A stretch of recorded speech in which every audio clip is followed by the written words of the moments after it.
Hello नमस्कार, मैं हूं नीरज कुमार। आप देख रहे हैं मोबाइल न्यूज 24। 17 लाख दर्शकों का फेवरेट न्यूज चैनल बिहार विधानसभा चुनाव पर सर्वे करते हुए खगड़िया जिला के बेलदौर विधानसभा में है और बेलदौर का ये चौथम प्रखंड है। यहां हम आए हुए हैं। यहां हमारे साथ विशेष मेहमान के तौर पर आज अखिलेश विद्यार्थी जी हैं, जो कि वर्तमान में खगड़िया जिला कोऑपरेटिव बैंक के चेयरमैन हैं और पूर्व में कांग्रेस के प्रदेश प्रवक्ता, सेवा दल के अध्यक्ष और भी कई सारे पदों पर इन्होंने रहते हुए बखूबी जिम्मेदारियां निभाई है। कई बार इन्होंने विधानसभा का चुनाव भी लड़ा है, इसलिए इनका वक्तव्य जरूरी हो जाता है कि बेलदौर विधानसभा में कितना बदला है, कितना विकास हुआ है और कोऑपरेटिव सोसाइटी बिहार में किस प्रकार से काम कर रहा है और कोऑपरेटिव सोसाइटी में क्या बदलाव होना चाहिए। क्योंकि इन्होंने महाराष्ट्र कोऑपरेटिव को भी देखा है, गुजरात को भी देखा है। जिस प्रकार से महाराष्ट्र में कोऑपरेटिव बैंक का बहुत बड़ा विकास में योगदान रहता है, गुजरात में कोऑपरेटिव बैंक का बहुत बड़ा योगदान माना जाता है, आखिर क्या वजह है कि बिहार के कोऑपरेटिव बैंक को लोग ज़्यादा तवज्जो नहीं देते हैं और बहुत जगह ऐसी भी स्थिति है कि कोऑपरेटिव बैंक स्लो धरातल से नीचे गिरता जा रहा है। अखिलेश जी, बहुत बहुत स्वागत है आपका। आप कोऑपरेटिव बैंक, कोऑपरेटिव सोसाइटी से लगातार जुड़े हुए हैं, बहुत दिनों से जुड़े हुए हैं, लेकिन बिहार के कोऑपरेटिव बैंक की अगर बात करें तो उस लेवल पे यहाँ के लोग ज़्यादा काम नहीं कर पाते हैं, उसका लाभ नहीं उठा पाते हैं जितना कि महाराष्ट्र में या गुजरात में या देश के जो दक्षिण भारत है वहाँ के लोग जिस प्रकार से फ़ायदा उठाते हैं। यहाँ के लोगों को अवेयरनेस की ज़रूरत है और क्या आपको कमी लगता है कि यहाँ कैसे विकास हो सकता है? सर्वप्रथम अभिषेक जी, आप इतनी दूर से बेलदौर विधानसभा क्षेत्र के चौथम ब्लॉक में पधारे हैं और हमसे मिलने के लिए और बेलदौर विधानसभा क्षेत्र की समस्याओं के बारे में जानकारी के लिए और कोऑपरेटिव बैंक के बारे में आपने पूछा। मैं खुद कोऑपरेटिव बैंक का खगड़िया जिला का चेयरमैन हूँ और बचपन से ही हमने कोऑपरेटिव को देखा है। हमारे पिताजी स्वर्गीय सत्यनारायण यादव कोऑपरेटिव जिला के डेलीगेट हुआ करते थे। 1980 में जब खगड़िया जिला कोऑपरेटिव बैंक की स्थापना हुई थी, यहाँ के विधायक हुआ करते थे घनश्याम सिंह और सहकारिता मंत्री भी हुआ करते थे। उन्होंने इसकी स्थापना की। उसी समय से उसके बाद राम बहादुर सिंह अध्यक्ष बने, परमानंद चौधरी बने, तो लगातार हम लोग और हमारा परिवार कोऑपरेटिव के प्रति समर्पित रहा है। जहाँ तक सवाल है, कहा है आपने कि कोऑपरेटिव खगड़िया में ही नहीं बिहार में क्यों पिछड़ा हुआ है? बिल्कुल। तो ये सवाल बहुत ही गंभीर विषय है कि कोऑपरेटिव अगर मजबूत नहीं है तो आपका कोई सिस्टम कृषि विभाग का, किसान का मजबूत हो ही नहीं सकता है। बिल्कुल। आपने पूछा कि गुजरात और महाराष्ट्र में कोऑपरेटिव की क्या स्थिति है, उसकी तुलना में बिहार की क्या स्थिति है? सर्वप्रथम मैं कहना चाहूँगा कि बिहार में कोऑपरेटिव बैंक लगभग 38 जिले में से 23 जिले में है, अभी काम कर रहा है। बिल्कुल। हमारा विचार है कि जो भी सुदूर मधेपुरा, सहरसा, किशनगंज, अररिया, दरभंगा, जो भी क्षेत्र बचे हुए हैं, अरवल या भभुआ, कई जिला बचे हुए हैं, छपरा है और कई जिला बचा हुआ है। बिल्कुल बिल्कुल। तो उसमें कोऑपरेटिव बैंक खुल जाना चाहिए, जिससे कि कोऑपरेटिव बैंक ओपन होने के बाद प्रत्येक डिस्ट्रिक्ट में 38 जिले में वो विकास होगा। हम लोगों के माननीय मंत्री डॉक्टर प्रेम कुमार हैं, वो पहले मंत्री हैं बिहार के कोऑपरेटिव मंत्री, कि हमने उनके मेहनत को जो देखा, प्रत्येक जिले में उनका राउंडिंग होना, लगातार वो मीटिंग करते हैं और कोऑपरेटिव को कैसे डेवलप किया जाए उसकी बात करते हैं। कोऑपरेटिव में दलितों, पिछड़ों, सभी जाति वर्ग के लोगों का की भागीदारी कैसी हो जाए, आगे बढ़े, इसकी भी वो जिम्मेवारी लिए हुए हैं। अभी प्रमंडल स्तरीय सहकारी संघ 9 प्रमंडल है बिहार में, वो बनाने जा रहे हैं। अच्छा। उसके बाद भेजफेड बनाए जा रहे हैं। उन्होंने सवेरा की स्थापना की। उसके बाद मत्स्यजीवी के लिए अलग बना रहे हैं। छोटे छोटे कोऑपरेटिव सिस्टम को वो बढ़ावा दे रहे हैं, नो डाउट। और कोऑपरेटिव जो है त्रिभुवन विश्वविद्यालय दिल्ली में जो खुला है, उसका पार्ट गया में सहकारिता कॉलेज उसी त्रिभुवन विश्वविद्यालय के लिए माननीय मंत्री डॉक्टर प्रेम कुमार ने भी खोल दिया है, जो एक डेवलपमेंट का प्रतीक है। अब सवाल उठता है कि सहकारिता महाराष्ट्र में क्यों सफल माना जाता है, सफल क्यों माना जाता है, बिहार में क्यों नहीं माना जाता है? तो महाराष्ट्र में एक पूना डिस्ट्रिक्ट कोऑपरेटिव बैंक का जो बजट है वो पूरे बिहार स्टेट कोऑपरेटिव बैंक का बजट नहीं है। बिल्कुल बिल्कुल। अब सोचिए ऐसा क्यों है? आपके पूर्व की सरकार, वर्तमान सरकार जो सिस्टम है उस सिस्टम से कोऑपरेटिव को डेवलपमेंट नहीं कर पाए। आदरणीय अमित शाह भी जो कि पैक्स अध्यक्ष हैं, गुजरात के एक डिस्ट्रिक्ट में कोऑपरेटिव बैंक चेयरमैन जैसे मैं हूं वो हैं, शायद गुजरात के कोऑपरेटिव राज्य के भी चेयरमैन हैं और सहकारिता मंत्री भी हैं। तो कोऑपरेटिव की जानकारी गहन आदरणीय अमित शाह के पास है, रखते हैं वो। तो सरकार की भी योजना है, सरकार उस योजना से चल रही है। वो लगातार पेट्रोल पंप, पीडीएस, खाद की दुकान या अन्य सुविधाएं सरकार पैक्स में देने जा रही है लगातार। इससे पैक्स डेवलप तो हो रहा है, लेकिन कोऑपरेटिव के डाउनफॉल का मुख्य कारण है कि फसल बीमा जो प्रधानमंत्री फसल बीमा है उसे लागू होना चाहिए, बिहार में लागू नहीं है। बिहार में लागू नहीं है? लागू नहीं है। क्या बात कर रहे हैं आप? अब फसल बीमा इसलिए लागू नहीं है, डबल इंजन की सरकार है और केंद्र में है। ये आदरणीय नीतीश कुमार जी से पूछिए। आदरणीय नीतीश कुमार जी कैसे मुख्यमंत्री हैं? एक तरफ भाजपा से समझौता किए हुए हैं और हमारे माननीय मंत्री प्रेम कुमार ने, माननीय मंत्री सुरेंद्र यादव जो उस समय गठबंधन में थे, सबों ने प्रस्ताव भेजा कि आप फसल बीमा लागू कर दीजिए, जो कि आपको मौसम आधारित फसल बीमा का लाभ किसानों को मिले, पैक्स में मिले, बैंक को मिले, बैंक लॉस में भी नहीं रहेगा कोऑपरेटिव बैंक। ये सब बातें हुई थी, लेकिन आदरणीय मुख्यमंत्री ने अभी तक नहीं किया। ये जो फसल क्षति है, सरकार की योजना जो है, ये दलाली है, ये दलाली पैकारी से किसानों से जो ओरिजिनल किसान है उसको नहीं मिल पाता, वही बिल्कुल उसको बिल्कुल नहीं मिल पाता। और ये दिक्कत है कि जो प्रॉब्लम फसल बीमा में किसान झेल रहे हैं, आदरणीय नीतीश जी के पास प्रस्ताव जाता है, कोई कैबिनेट में वो पास कर सकते हैं, लेकिन उन्होंने अभी तक पास नहीं किया, जो बिहार के लाखों करोड़ों किसानों के लिए एक दुर्भाग्य की बात है। बिल्कुल, ये तो फसल बीमा है, फसल बीमा से लाभ है, कई लाभ है। पूरे देश में मोदी जी जाते हैं, हर जगह अपने मुद्दे में गिनाते हैं कि हमने फसल बीमा योजना, प्रधानमंत्री फसल बीमा योजना लागू किया है। और अभी इलेक्शन में यहाँ बिहार में आते हैं तो ये शब्द मतलब उनके सब समझ में नहीं आता है। तो आप लोग इन चीज़ों को एक बार फिर से अगर उठाएंगे, कोऑपरेटिव वाले लोग या आपसे रिलेटेड लोग अगर इस मुद्दे को उठाते हैं तो शायद इस इलेक्शन से पहले ही ये क्या पता नीतीश कुमार का नींद खुल जाए। आप लोग उठाने के लिए देखिए, आदरणीय नीतीश कुमार जी कोऑपरेटिव से मतलब नहीं रखते।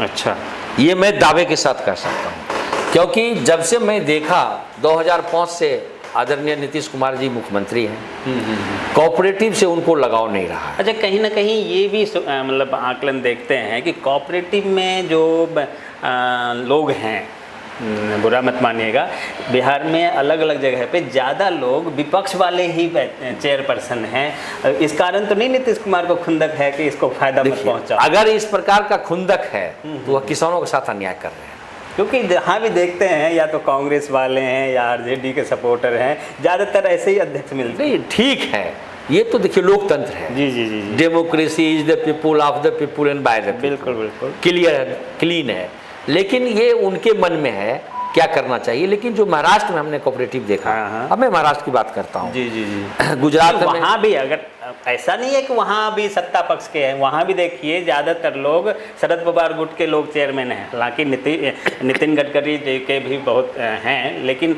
अगर वहाँ के भी कोऑपरेटिव बैंक को देखेंगे तो ज़्यादातर लोग जो है शरद पवार गुट के लोग वहाँ भी ज़्यादा है। तो जो कोऑपरेटिव सहकारिता आंदोलन है ये क्योंकि गांधी जी और विनोबा जी के समय का चलता आ रहा है, तो इसलिए उसके फॉलोवर उसमें ज़्यादा हैं। मैं महाराष्ट्र की चर्चा करता हूँ। जी जी। कुछ दिन पहले आप सुने होंगे कि कोऑपरेटिव 74,000 करोड़ का कोऑपरेटिव बैंक घोटाला। अब कितना पैसा है कि 74,000 करोड़ का घोटाला हो जाता है। एज फॉर एग्जाम्पल, इसको पॉजिटिव वे में ना लिया जाए। इसका मतलब है कि वह मजबूत है, स्ट्रॉन्ग है ऑल टाइप सिस्टम से, तब इतनी बात हो रही है। यहाँ तो 7,000 करोड़ की बात हो तो पूरे बिहार स्टेट कोऑपरेटिव का बजट नहीं है। मैं खुलेआम कह रहा हूँ। और यहाँ तो अगर प्रत्येक पंचायत में, आप खगड़िया का लीजिए ना, छोड़िए मैं बिहार की बात नहीं करता, खगड़िया के लीजिए 129 पंचायत है और यहाँ पे मक्का आधारित उद्योग होना चाहिए। मैं कोऑपरेटिव के सिस्टम से बात करता हूँ।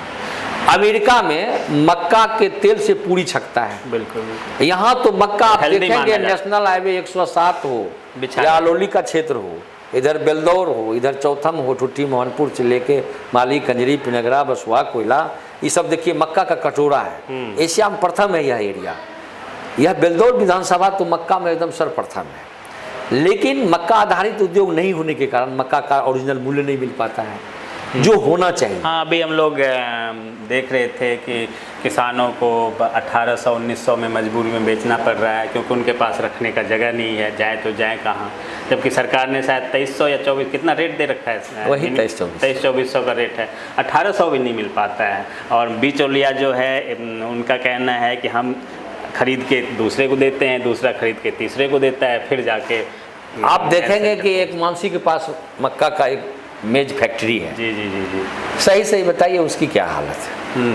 मैं 8-10 साल से देख रहा हूँ वो उसी अवस्था में पड़ा हुआ है। ऐसे करते से 100 एकड़ जमीन भी ले लिया सरकार ने। मैं किसी सरकार की क्रिटिसाइज नहीं कर रहा हूँ, रियल बात कर रहा हूँ कि किसानों के हित में सरकार कोऑपरेटिव के माध्यम से काम करेगी तब जाके काम होगा। अब उचित मूल्य पर खाद नहीं मिल पाता। मैं एक बहुत छोटी सी बात करता हूँ, छोटी नहीं बड़ी बात है कि पैक्स को खाद का लाइसेंस होना चाहिए कि नहीं। बिल्कुल होना चाहिए। 129 पैक्स खगड़िया की बात करता हूँ। इतने बड़े दलाल हैं कृषि विभाग में, इतने बड़े बड़े ब्रोकर हैं, क्योंकि कृषि विभाग से लाइसेंस बनता है। इसने क्या किया कि केमिस्ट्री के द्वारा ऑनर्स होगा तो लाइसेंस बनेगा। अच्छा, ओके। उसके बाद कहा कि नहीं स्पेशल ट्रेनिंग होगी तब होगा। कृषि विभाग को दलाली पैकारी करने में बन नहीं रहा है कि पैक्स से कैसे दलाली करें, क्योंकि पैक्स जितने भी हैं खगड़िया जिले में अच्छी तरह खाद बीज का बंटवारा करते हैं, किसानों के हित में काम करते हैं। यहाँ से दलाली पैकारी मिल नहीं पाता। मात्र 28 पैक्स का खाद का लाइसेंस है। हे भगवान, बिहार सरकार, आदरणीय नीतीश जी, ये आप क्या दिखा रहे हैं।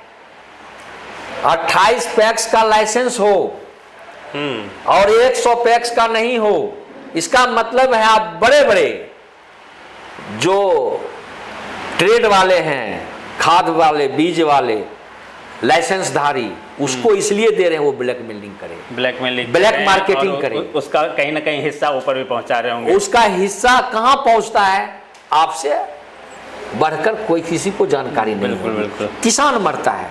आप पोटास लीजिए। हाँ, अभी कहीं पे एक रास्ते चलते हुए कोई लेके जा रहा उर्वरक की बात है। तो मतलब 350 से कम में अभी खाद मिल नहीं रहा यूरिया। तो सरकारी रेट मेरे ख्याल से कितना 260 है। 260 है, मतलब 100 रुपये लगभग एक्स्ट्रा लेते हैं। आपको मैं बता रहा हूँ कि हकीकत में उचित समय पर किसी की भी सरकार हो, उचित समय पर उचित मूल्य पर खगड़िया जिले के किसी पार्ट में खाद नहीं मिल पा रहा है, बिल्कुल नहीं। चाहे इफ्को का रैक गिरे, मैं बोल रहा हूँ ना कि जो किसान का प्रतिनिधि है पैक्स, 129 में से मात्र 28 पैक्स का खाद का लाइसेंस है। ये क्या ड्रामा है।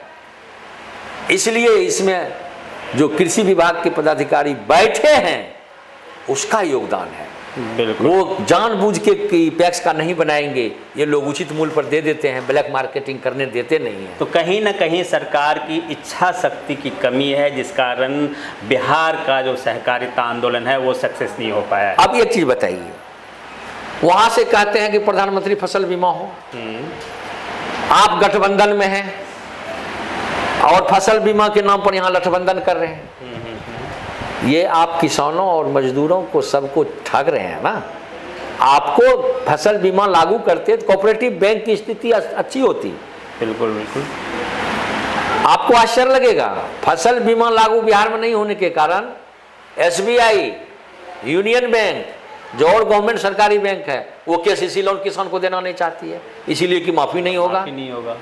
ये बहुत आश्चर्य सा बात है कि कितने लोग बैठे हैं चेयर पर और किसानों के हित की बात, सहकारिता के हित की बात जो होनी चाहिए उस तरह से नहीं हो पा रही है, जो कि अच्छी क्या बात है। अपील करना चाहेंगे ये अब चुनाव है, माना जाता है कि चुनाव से पहले किसी मुद्दे को अगर रखा जाए तो वो सरकार जल्दी मान लेती है। तो इस चीज़ को अगर जनता तक पहुंचाया जाए और जनता ऐसे डिमांड करे तो बिहार सरकार को ये चुनाव से पहले लागू करना चाहिए।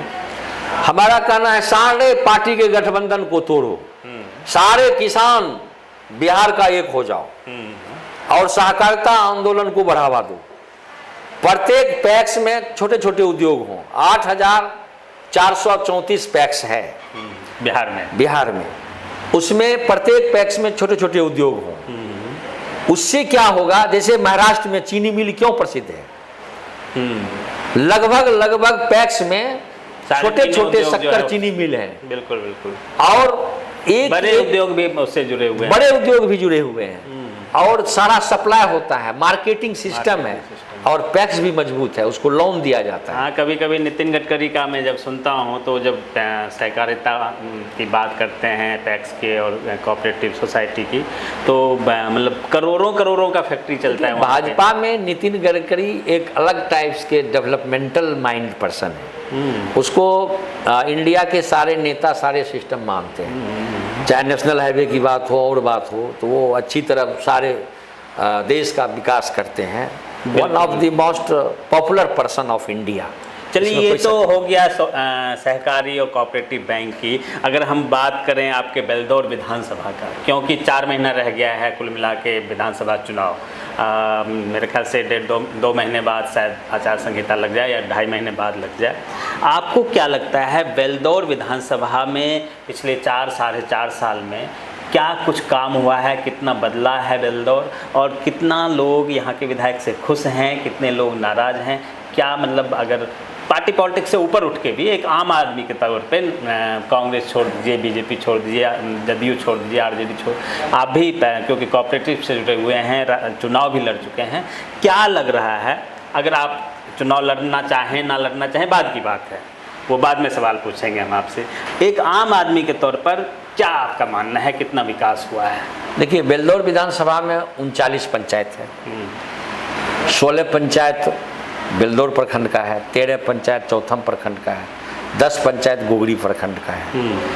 ये रियल में मक्का आधारित है, मक्का का कटोरा है ये क्षेत्र, 12 मास मक्का होता है। कई संभावनाएं हैं। नंबर 1, मधुमक्खी का पालन हो सकता है। अब बेलदौर प्रखंड में लीजिए, 12 महीने में मक्का 9 महीने तक होता है। दो फसल होता है, कहीं कहीं 3 फसल होता है। जमीन ऊपर नीचे है, कटा पानी हटा फिर मक्का, ऊपर है मक्का नीचे है मक्का। उसका जो धनशीशी है, रिसर्च है, क्या हुआ उस समय इफको फाउंडेशन से 2004-05 में आदरणीय डीपी यादव जी जो केंद्रीय मंत्री हुआ करते थे और मुंगेर से सांसद हुआ करते थे, वो कहे थे और साइंटिस्ट आए थे सबौर से और पूसा से, उनके साथ हम लोगों ने मीटिंग करवाई थी। उस मीटिंग में आपको आश्चर्य लगेगा, कहा गया कि अगर धनशीशी मधुमक्खी का चूषण होगा तो 20% मक्का का उत्पादन बढ़ेगा। अच्छा, मक्का का उत्पादन भी बढ़ेगा उससे, और उससे भोजन भी होगा और मधुमक्खी का भी पालन होगा। ये क्षेत्र मधुमक्खी पालन क्षेत्र भी है, साइंटिफिक रिसर्च किया हुआ, हमने रिसर्च करके 2004-05 में दे दिया है। लेकिन अभी तक कोई क्रियान्वयन नहीं है। देखिए, साइंटिफिक खेती ना होती है, साइंटिफिक मेथड के अनुसार ना बात होती है, सीधे लोग मक्का गेहूं करते रहते हैं। अब दूसरे पहलू पर आ जाइए, ये 7 नदियों से घिरा हुआ क्षेत्र है, करे, कोसी, बागमती और छोटी छोटी नदियां हैं, बदला घाट है, धमाड़ा घाट है। पहले तो जाना आना भी मुश्किल था, अब तो कुछ पुल, अब तो रोड वगैरह बन रहा है, बना है। तो सारे नदी मिलके एक विद्युत केंद्र उत्पादन हो सकता है। इसकी संभावना बेलदौर चौथम प्रखंड में मैक्सिमम है, और गोगरी प्रखंड के सर्किल नंबर 1 में जो गंगा किनारे का पार्ट है, और इधर बन्नी और ये पंचायत आता है गंगा किनारे वाला, और ये सब है। दूसरा चीज, आप एक चीज लीजिए, सिंगापुर में पानी में महल बना हुआ है, पर्यटन स्थल भी विकसित हो सकता है। सिंगापुर छोड़ दिया, आपके मालदीव जो लोग जाते हैं, करोड़ों खर्च कर, मालदीव में भी जी ये चौथम, ठुट्ठी, मोहनपुर, ये छोटा मालदीव हो सकता है, बन सकता है। धमारा, बदला हिस्टोरिकल प्लेस है, माँ का चानी था। धमारा, बदला, धनचर, बुच्चा, ये सब, इधर माली, कजरी, ये सब जो क्षेत्र है, इधर बसुआ, कोयला, ये छोटा मालदीव का क्षेत्र हो सकता है। और पानी भी रहता है और नहीं भी रहता है। ये मेरिन ड्राइव भी का भी क्षेत्र हो सकता है। बांध पर जो रोड बना हुआ है, ये पर्यटन स्थल भी हो सकता है, और एक बेरोजगारों को रोजगार मिलने का बहुत बड़ा साधन हो सकता है। और बदला नगरपारा बांध बहुत लंबा है, इस पर ये किया जा सकता है, एक सोच है जी। और ये साइंटिफिक सोच के अनुसार बेलदौर विधानसभा के खाका को बदला जा सकता है। साथ साथ मत्स्य पालन भी होगा, साथ साथ इसके अलावा आप उद्योग छोटे छोटे लगा सकते हैं, मक्का उद्योग, मक्का का तेल, मक्का का खुरमा, मक्का का ठकुआ, और उसके सिट्ठी को सुअर खाएगा, जैसे खाता है कहाँ, अमेरिका में खाता है, उसी प्रकार यहाँ भी हो सकता है। आप बड़े मॉल चले जाइए, दिल्ली जाइए, मुंबई जाइए, मॉल में देखेंगे मक्का का फुआ वाला आपको बिल्कुल 30 से 35 रुपये में 50 ग्राम मिलता है, 70 ग्राम मिलता है, और उसको लोग चम्मच से टेस्टी से खाते हैं। वह तो यहीं पे है, यहाँ के लोग अब 100 ग्राम का दाम, कहते हैं गरीब खाता है, और 100 ग्राम 35 रुपये में मिलता है। तो 1 किलो का दाम देख लीजिए आप कितना होता है, तो उतना ना हमारा क्षेत्र अमीर हो जाएगा। अगर उद्योग होगा तो बिस्कुट भी बन सकता है, बहुत चीज है, उसके बाद सुधादाना भी बन सकता है, मक्का से करते हैं। बहुत और मक्का के डंठल से तेल का उत्पादन होगा, डीजल का उत्पादन होगा। तो कई चीज इस क्षेत्र में है, संभावनाएं साइंटिफिक मेथड के अनुसार किया जा सकता है, बशर्ते कि यहाँ के विधायक लाजवाब हैं, विधानसभा में ना क्वेश्चन उठाते हैं, ना किसी की बात करते हैं। यहाँ पे अन्य पार्टी के भी लोग जो आते हैं उम्मीदवार पैराशूट से चले आते हैं, जमीन को देखे ही नहीं है, कार्यकर्ता को पहचानते भी नहीं है। तो जो भी उम्मीदवार आए गए तो वो आए और गए, और उसके बाद कोई डेवलपमेंट की बात नहीं की। अब मैं बताता हूँ बेरोजगारों को रोजगार कैसे मिले, मैंने बता दिया, छोटा मालदीव का क्षेत्र है ये, नो डाउट। दूसरी चीज है, प्रत्येक प्रखंड में महिला कॉलेज, महिलाओं की शिक्षा होनी चाहिए। प्रत्येक प्रखंड में ITI, अभी तो पहले मेन कॉलेज हो जाए फिर महिला और पुरुषों की बात का, अभी तो बहुत सारे प्रखंड में कॉलेज ही नहीं है। नहीं, +2 तक तो है हर जगह, तो लड़के तो बाहर चले जाते, +2 की बात लड़के तो बाहर चले जाते में। जैसे BA तक की पढ़ाई है, BA तक की पढ़ाई तो मेरे ख्याल से बहुत सारे प्रखंड में है भी नहीं, +2 तक तो हो ही जाता है। लेकिन जो कॉलेज का मतलब है BA पास, स्नातक होना चाहिए, है ना। तो +2 तो स्कूल हुआ, +2 को दिल्ली में मतलब आमतौर पर अगर देखिए तो +2 को स्कूल ही माना जाता है, स्कूलिंग ही है। कॉलेज, हालांकि शायद बिहार सरकार ने आदेश दिया है कि सभी प्रखंड में एक कॉलेज स्थापित हो जल्दी से जल्दी, और शायद आपके यहाँ भी काम चालू हो गया हो। देखिए है क्या कि बेलदौर है, सुदूर देहात क्षेत्र है, चौथम प्रखंड है, उस पार में 4 पंचायत है, सुदूर देहात क्षेत्र है। बच्चे लोग इधर उधर जाते हैं, गरीब हैं, बेरोजगारी चरम सीमा पर है, तो उसके लिए ITI कॉलेज, पॉलिटेक्निक कॉलेज प्रत्येक प्रखंड में, महिला कॉलेज, जनरल कॉलेज तो कोशी कॉलेज है, लड़के लोग पढ़ भी लेते हैं। चले जाते तो महिलाओं को, आधी आबादी को आप शिक्षा नहीं देंगे। जो महिलाएं आपने आरक्षण दिया 50%, मुख्यमंत्री ने भी दिया, सभी जाति को दिया, हायर कास्ट को भी दिया, तो 50% जो महिलाओं को बिहार में आरक्षण दिया, तो आप महिलाओं के पढ़ने की क्या व्यवस्था किया आपने? बिल्कुल। सिर्फ साइकिल देने से काम नहीं चलेगा, उसके लिए ये कीजिए। उसके बाद छोटा छोटा उद्योग होना चाहिए। पैक्स के आधार पर, हम कोऑपरेटिव के आधार पर कहते हैं कि 129 में से 40 पैक्स, 45 पैक्स को मक्का आधारित उद्योग हो जाए। अलौली के जो हसनपुर से सटा हुआ बिथान का क्षेत्र है, अलौली में कम से कम 15 पैक्स को गुड़ आधारित ईख उद्योग हो जाए पैक्स में। हाँ, जिधर जो चीज़ का बहुल है उधर वो चीज़ कर दिया जाए। उसके बाद कहीं पे चावल मिल हो जाए, कहीं पे आटा मिल हो जाए, कहीं पे फ्लावर मिल हो जाए पैक्स में। तो 129 पैक्स में अगर एक मॉडल बना लीजिए खगड़िया को, मत्स्य उद्योग भी होगा कुछ पैक्स में। अच्छा, अब ये बताइए कि क्या अखिलेश विद्यार्थी जी इस बार फिर से चुनाव लड़ने वाले हैं या अब सिर्फ कोऑपरेटिव से ही जुड़े रहेंगे?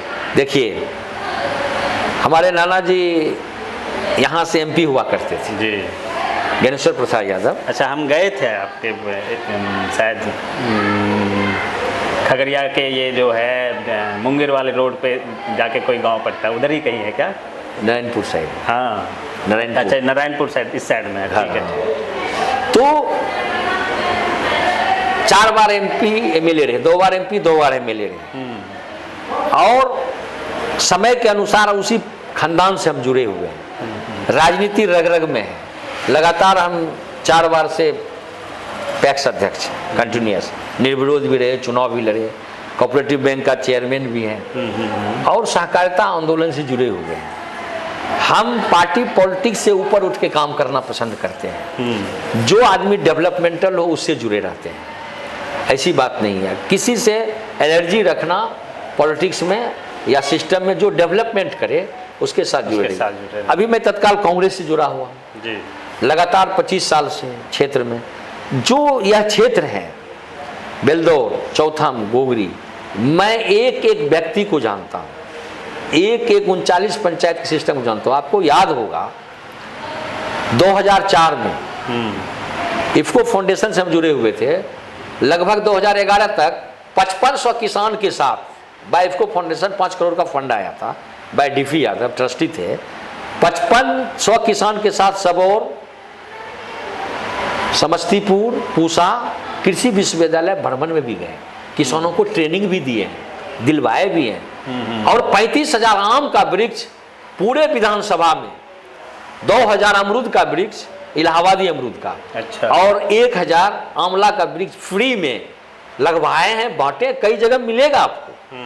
तो हमारा पर्यावरण, किसान, कोऑपरेटिव, सारे सिस्टम भलाई का है। और राजीव गांधी के जयंती पर हम काम करते थे उस समय, 20 अगस्त से लेकर और गांधी जयंती 2 अक्टूबर तक में पूरा वृक्षारोपण का कार्यक्रम फलदार वृक्ष का करते थे, और फंडिंग हम लाते थे और काम करते थे। इसमें कोई शक नहीं तो हो गया। और जहाँ तक बेलदौर विधानसभा की बात है, आपको आश्चर्य लगेगा, सारे जाति धर्म के लोग, चाहे लालपुर की बात हो, चौथम की बात हो, ढारी, पचाट, बलेठा की बात हो, राजधाम की बात हो, महेशकूट की बात हो, बोरना, झिकटिया, सलीमनगर की बात हो, धनचर, बुच्चा की बात हो, या कोयला, कंजरी, बसुआ, पिपरपाती, या इदमादी, या बेलदौर, या कुरबन, या पीरनगरा की बात हो, सारे पंचायत के लोग मुझे जानते हैं। मैं इसी आधार पर कोऑपरेटिव बैंक का चेयरमैन बना हूं।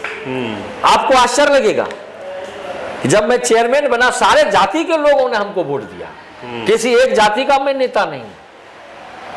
और इस कोऑपरेटिव बैंक को डेवलपमेंट करने के लिए हमने 200 करोड़ रुपए का अनुदान मांगा है खगड़िया कोऑपरेटिव बैंक के लिए, जो माननीय मंत्री डॉक्टर प्रेम कुमार भी सहमत हैं, सम्राट चौधरी जी भी सहमत हैं। सारे लोगों को हमने लिखा है लेटर, बोर्ड बैठक हुआ, नवाड के चेयरमैन भी आए हैं, 10 तारीख को बैठक हुई है।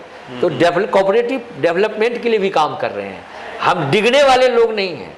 जो भार खगड़िया जिला कोऑपरेटिव के पैक्स अध्यक्षों ने मुझको दिया है, उसको मैं ईमानदारी के साथ निभा के रहूंगा और कोऑपरेटिव बैंक खगड़िया को उच्च कोटि पर लेके निश्चित जाऊंगा, इसमें कोई शक नहीं है। हमारा सवाल था चुनाव लड़ रहे हैं कि नहीं, दो मैं हाँ और अगर ना अगर में। अगर पार्टी टिकट देती है हाँ, तो मैं निश्चित रूप से चुनाव लड़ूंगा बिलदौर 150 विधानसभा क्षेत्र से। कांग्रेस पार्टी टिकट हाँ, देती है। कांग्रेस पार्टी टिकट देती है गठबंधन में, और हमारे नेता तेजस्वी यादव जी हैं। अगर वो देते हैं, हम पर विश्वास भरोसा करते हैं, तो हम लड़ेंगे। क्योंकि मैं बताता हूं, पूरे जिला में जो कोऑपरेटिव है सिस्टम पैक्स, प्रत्येक पंचायत में 11 सदस्यीय टीम है। हमारे जैसा मजबूत स्तंभ कोऑपरेटिव जैसा होगा ही नहीं। मैं सीट निकाल के दे दूंगा, सही बात। क्योंकि कोऑपरेटिव बिना जाति धर्म का चीज है, और मैं कोऑपरेटिव से जुड़ा हुआ ऐसा व्यक्ति हूं, एक एक सिस्टम को समझता हूं, जानता हूं। और सबसे पहले मैं यही कहूंगा कि बेलदौर विधानसभा के डेवलपमेंट के लिए जो भी करना होगा, हो सकता है इधर फसल बीमा के लिए और इस क्षेत्र की समस्याओं को लेकर 15 अगस्त के बाद एक दिन का हमारा जोरदार आंदोलन होगा। वह ट्रैक्टर जुलूस होगा, ट्रैक्टर जुलूस निकालेंगे। जगह निर्धारित कर रहे हैं, जितने भी समस्याएं किसानों की, मजदूरों का, जो भी ये समस्या है उसको लेके हम बढ़ेंगे और बेरोजगारों को रोजगार हो, इसके लिए हम करेंगे। और माँ बहन योजना जो तेजस्वी जी ने लागू किया है और कांग्रेस गठबंधन ने ही लागू किया है, 2500 रुपये महीना, तो उसको भी जन जन तक पहुंचाने का काम करेंगे और आगे बढ़ेंगे। लास्ट में आप लोगों से क्या अपील करना चाहेंगे कि वो क्या सोचे? बिहार में जो अभी वोटर आईडी का ये चल रहा है कि वोटर आईडी सत्यापन का चल रहा है, नीतीश कुमार जी ने 1100 रुपये वृद्धा पेंशन कर दिया है, आप लोगों का कार्ड डाल दिया है, तो इसको लेके लोगों के दिलों में क्या असमंजस चल रहा है? वोटर आईडी सत्यापन में कोई दिक्कत आ रही है लोगों को, या ऐसे ही हंगामा मचाया जा रहा है? नहीं, अब वोटर आईडी में जो कम पढ़े लिखे लोग हैं, जो पलायन किए हुए लोग हैं, वो वोटर से कट जाएंगे, गरीब गुरबा लोग। तो फिर आएंगे तो दे देंगे, जब वोट डालने आएंगे ही नहीं, उनका वोट वहाँ होगा।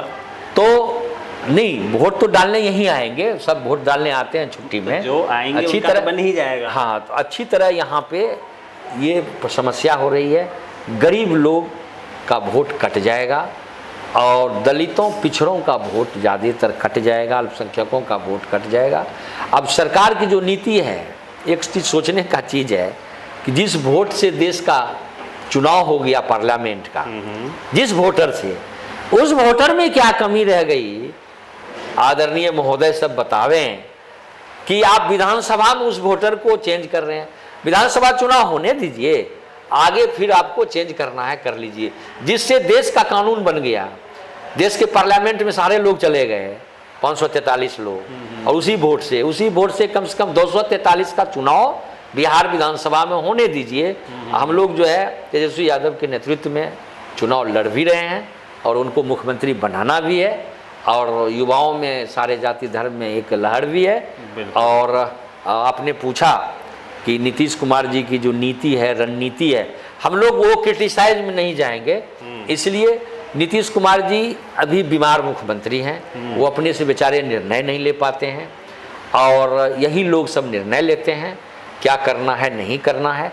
मेरा ये संदेश है बेलदौर विधानसभा क्षेत्र के आम जनता से कि लगातार जो यहाँ पर विधायक रहे हैं, ना मंत्री बन पाए, ना विकास कर पाए, जहाँ रोड नाला पुल पुलिया नॉर्मल रूप में जो सरकार आता है योजना उसके अनुसार हुआ, कोई बड़ी बात, कोई बड़ा डेवलपमेंट, कोई बड़ा कॉलेज, कोई बड़ा सिस्टम बेलदौर विधानसभा में बिल्कुल नहीं हुआ। मैं जो विधायक हैं यहाँ के, उनको मैं खारिज करता हूँ, वो विफल विधायक हैं और सफल विधायक नहीं है। मैं अनुरोध करता हूँ यहाँ के युवाओं से, अगर आप ऐसा हमको मौका देते हैं खुले रूप में, तो बेलदौर को मालदीव भी बनाएंगे। बेलदौर में ITI, विधानसभा के सारे प्रखंड में ITI कॉलेज, पॉलिटेक्निक कॉलेज, महिला कॉलेज, और शिक्षा पर भी ज़्यादा ध्यान देंगे, पनबिजली परियोजना पर ज़्यादा ध्यान देंगे। जो पनबिजली जो 7 नदियों से घिरा हुआ क्षेत्र है, दमहरा, धनचर, बुच्चा, नवादा या उसराहा, बलेठा, तो कुल मिला के ये है कि कि बेलदौर विधानसभा में विकास जिस स्थिति में होना चाहिए, जिस स्पीड में होना चाहिए, या कुछ नया जो होता है वो करने में यहाँ के विधायक असफल रहे हैं। और इनके पास एक योजना है कि इस विधानसभा को कैसे बदला जा सकता है, कैसे विशेष तरह से यहाँ का विकास किया जा सकता है मक्का इंडस्ट्री को लेके, या जिस प्रकार से पानी से घिरा हुआ पूरा 4 महीना ये क्षेत्र रहता है उसका फ़ायदा कैसे उठाया जा सकता है, पर्यटन क्षेत्र में मक्का उद्योग लगा के कैसे किया जा सकता है, स्किल डेवलपमेंट और एजुकेशन सिस्टम कैसे बदलना चाहिए। इसके अलावा सर्वप्रथम हमने सहकारिता आंदोलन की भी बात प्रत्येक पैक्स में उसके बारे में भी इन्होंने ज़बरदस्त आइडिया दिया है। पैक्स के बारे में प्रत्येक पैक्स में 1-1 करोड़ का गोदाम, जो 39 पंचायत है, 16 पंचायत बेलदौर का, 13 पंचायत चौथम का और 10 पंचायत गोगरी का, ये हमारा टारगेट है कि बड़ा सा गोडाउन जो मक्का इधर उधर भटकते रहता है किसानों का, प्रत्येक पंचायत में, प्रत्येक पैक्स में सरकार ने भी योजना लागू की है, सारे सरकार ने योजना लागू की है। खास करके डॉक्टर प्रेम कुमार ने भी कहा कि 150 करोड़ रखा हुआ है, इसको तुम खर्च करो। हम पार्टी से ऊपर उठकर इस विधानसभा क्षेत्र में मंत्री जी के आदेश का पालन करते हुए पूरे क्षेत्र में हम चाहते हैं। शुरू हो गया है या नहीं, कई जगह शुरू हुआ है और पेपर भी लिया जा रहा है ज़मीन का और उसको भेजा जाएगा और काम भी किया जाएगा। तो इन्होंने काम शुरू भी कर दिया है और सहकारिता आंदोलन से जुड़े हुए हैं। पहले पिताजी भी इनके थे, इसलिए इनको अनुभव है और ये काम कर रहे हैं। अगर मौका मिलता है तो आने वाले समय में ये पार्टी के, कांग्रेस पार्टी के उम्मीदवार भी हो सकते हैं। होता क्या है ये तो वक्त बताएगा। बने रहिए मोबाइल न्यूज़ 24 के साथ। आप तमाम दर्शकों का बहुत बहुत धन्यवाद। अखिलेश जी आपका भी बहुत बहुत धन्यवाद। अभिषेक भाई आपको भी बहुत बहुत धन्यवाद। सारे जनता को, हमारा बेलदौर विधानसभा की जनता को मेरा नमस्कार, प्रणाम, और आपके हित में सदा हम कार्य करते रहेंगे। धन्यवाद।